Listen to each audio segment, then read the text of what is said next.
महालक्ष्मी महात्म्य. ओम श्रीं ह्रीं श्रीं कमलये कमलाय महम्य प्रसिद्ध प्रसिद्ध प्रसिद्ध स्वाहा. ओम श्री लक्ष्मी देवे नमः. श्री महालक्ष्मी नमः. ओम श्रीं नमः. ओम ह्रीं श्री लक्ष्मीभ्यो नमः. श्री महालक्ष्मी व्रताची कथा. गुरुवारची कहाणी. श्री लक्ष्मीची कृपा आपल्यावर व्हावी, तिने आपल्या घरात वास करावा, पैसा शांती समाधान घरात नांदावे म्हणून श्री महालक्ष्मीचे व्रत करतात. हे व्रत केल्याने मनातल्या सर्व इच्छा पूर्ण होतात. श्री महालक्ष्मीची अनेक नावे अनेक रूपे आहेत. पार्वती, सिंधुकन्या, महालक्ष्मी, लक्ष्मी, राजलक्ष्मी, गृहलक्ष्मी, सावित्री, राधिका, रासेश्वरी, चंद्रा, गिरिजा, पद्मा, मालती, सुशीला अशा विविध नावांनी श्री महालक्ष्मी ओळखली जाते. अशा या सर्वांभूती असलेल्या श्री महालक्ष्मीची ध्यानी घ्यावी अशी ही कहाणी आहे. द्वापार युगातली, आपल्या भारतातील सौराष्ट्र देशात घडलेली.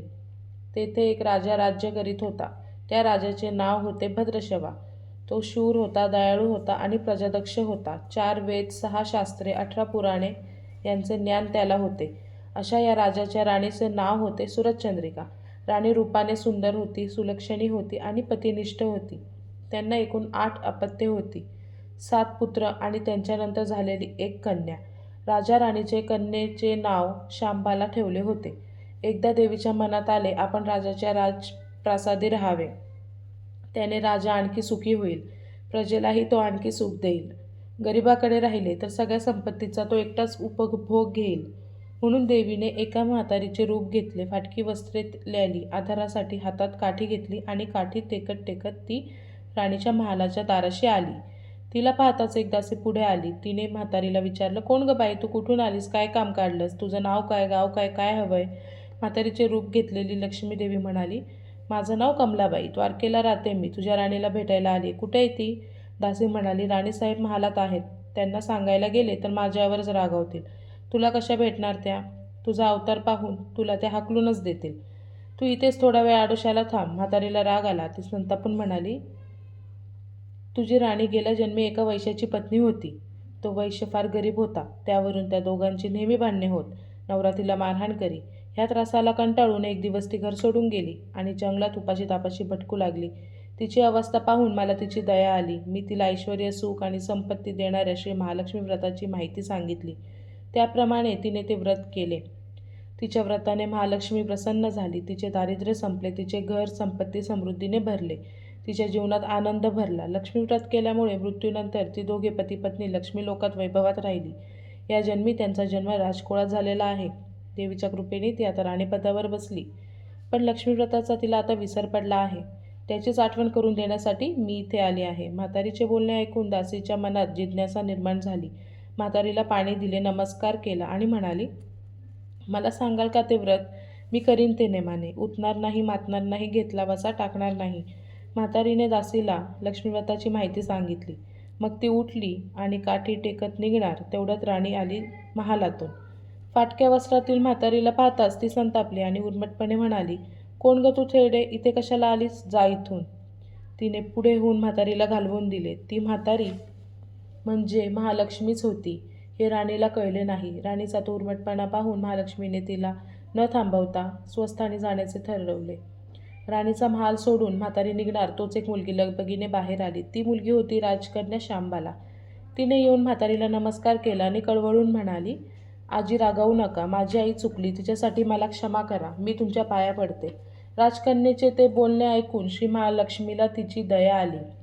तिने शांबालेला लक्ष्मीव्रताची माहिती सांगितली. तो दिवस मार्गशीर्ष महिन्यातला पहिला गुरुवार होता. पुढे त्या दासीने लक्ष्मीव्रत केले. तिची स्थिती सुधारली. दासी पण सोडून ती सुखाने संसार करू लागली. राजकन्या शांबालानेही भक्तिभावाने सांगितल्याप्रमाणे महालक्ष्मी व्रत केले. सगळे नेमधर्म पाळून तिने दर गुरुवारी ते व्रत केले. शेवटच्या गुरुवारी उद्यापन केले. लवकरच शांबालेचा विवाह मालाधर नावाच्या राजपुत्राशी झाला. तिला राजवैभव मिळाले. लक्ष्मीव्रताच्या प्रभावाने तिचा संसार सुखासमाधानात चालू होता. पण इकडे भद्रशवा व राणी चंद्रिका यांना हळूहळू वाईट दिवस दिसायला लागले. त्यांचे राज्य गेले. त्यांचे सगळे वैभव ऐश्वर्याला लयाला गेले. चंद्रिका राणी होती, ती स्थिती आता बदलली. अन्नपाण्यालाही ती महाग झाली. भद्रशवाला फार वाईट वाटे, पण तो काय करणार? एक एक दिवस चिंतेने उगवत होता तसाच मावळत होता. एक दिवस भद्रशवाला वाटले मुलीकडे जावे, तिला पाहावे, 4-8 दिवस तिच्याकडे राहावे. त्याप्रमाणे तो जावयाच्या राज्यात आला. चालून चालून तो खूप दमला होता, म्हणून थोडा वेळ विश्रांती घेण्यासाठी तो एका नदीच्या काठी बसला. राणीची दासी नदीवर येत होती. तिने भद्रशवाला ओळखले. दासी धावत महलात गेली. राजाला बातमी सांगितली. शांबालालाही ते समजले. शांबाला आणि मालाधराने रथ पाठवून भद्रशवाला मोठ्या मानसन्मानाने राजवाड्यात आणले आणि त्यांचा आदर सत्कार केला. काही दिवस जावयाचा आणि मुलीचा पाहुणचार घेत भद्रशवा राजवाड्यात राहिला. आता परत जायचे विचार त्याच्या मनात येऊ लागले. जावयाला त्याने तसे सांगितले. जावयाने संमती दिली. भद्रशवा परत घरी जायला निघाला. तेव्हा शांबालेने एक हंडा भरून पित्याला धन दिले. तो हंडा घेऊन भद्रशवा घरी आला. मुलीने धनाने भरलेला हंडा दिला आहे हे ऐकून सूरजचंद्रिकेला खूप आनंद झाला. घाईघाईने तिने हंड्यावरचे झाकण काढले आणि आत बघते तर काय, हंड्यात धन नव्हते. हंड्यात फक्त होते कोळसे. महालक्ष्मीच्या अवकृपेने हंड्यातल्या धनाचे कोळसे झाले होते. चंद्रिकेने कपाळावर हात मारून घेतला. भद्रशवा हा चमत्कार पाहून चकित झाला होता. दुःखाचे दिवस संपत नव्हते, दारिद्र्याचे भोग सुटत नव्हते. सूरजचंद्रिकेला एक एक दिवस काढताना जीव मेटाकुटीला येत होता. एक दिवस सूरजचंद्रिकेच्या मनातही लेकीला भेटायची इच्छा निर्माण झाली. त्याप्रमाणे ती लेकीच्या घरी जाण्यासाठी निघाली. तो दिवस मार्गशीर्ष महिन्यातला शेवटचा गुरुवार होता. सूरजचंद्रिका लेकीच्या घरी पोहोचली तेव्हा शांबाला व्रताचे उद्यापन करीत होती. शांबालेने आईकडूनही महालक्ष्मी व्रत करून घेतले. 4 दिवस मुलीकडे राहून सूरजचंद्रिका परत आपल्या गावी आली. लक्ष्मी व्रत केल्यामुळे काही दिवसातच त्यांना त्यांचे पूर्वीचे वैभव परत मिळाले. राज्यप्राप्ती झाली. पुढे काही दिवसांनी आईवडिलांना भेटण्यासाठी म्हणून शांबाला माहेरी आली. पण बाप भेटायला गेला असताना शांबालेने कोळसे भरलेला हंडा दिला होता, पण आपल्याला मात्र काहीच दिले नाही. हा राग राणीच्या मनात होता. त्यामुळे शांबालेचे व्हावे तसे स्वागत तिने केले नाही. राणीने एक प्रकारे तिचा अपमानच केला होता. पण शांबालेला आईचा राग आला नाही. ती पुन्हा आपल्या घरी जाण्यासाठी निघाली. निघताना तिने पूर्वी बापाला दिलेला हंडा घेतला. त्यात मीठ भरले. तो हंडा घेऊन ती आपल्या सासरी आली. स्वगृही आल्यावर मालाधराने शांबालेला विचारले, माहेराहून काय आणलंस? शांबालेने बरोबर आणलेल्या हंड्याकडे बोट दाखवले. मालाधराने झाकण काढून आत पाहिले तर हंड्यात मिठाचे खडे. मालाधराने चकित होत पत्नीला विचारले, हे काय? या मिठाचा काय उपयोग? शांबाला म्हणाली, थोडं थांबा म्हणजे कळेलच. त्या दिवशी शांबाल्याने कुठल्याच जेवणाच्या पदार्थामध्ये मीठ घातले नाही. सगळेच पदार्थ अळणी बनवले. मालाधर जेवायला बसल्यावर तिने त्याला सगळे पदार्थ वाढले.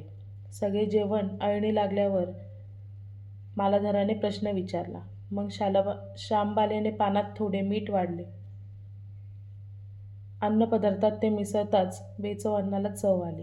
हा मिठाचा उपयोग. शांबाला पतीला म्हणाली. मालाधरालाही तिचे म्हणणे पटले. थोडक्यात जे कोणी महालक्ष्मी व्रत श्रद्धेने आणि मनोभावे करतील त्यांना श्री महालक्ष्मी प्रसन्न होऊन त्यांच्यावर तिची कृपा होईल. पण श्रीमंती आल्यावर सुद्धा माणसाने उतू नये, मातू नये. नित्यनेमाने श्री महालक्ष्मी व्रत करावे. देवीचे मनन चिंतन करावे. म्हणजे देवी सदैव तुमच्या पाठीशी उभी राहील, तुमची कामना पूर्ण करेल. महालक्ष्मीची ही कथा कहाणी गुरुवारची सुफळ संपूर्ण. ओम महालक्ष्मी नमः. ओम शांती शांती शांती.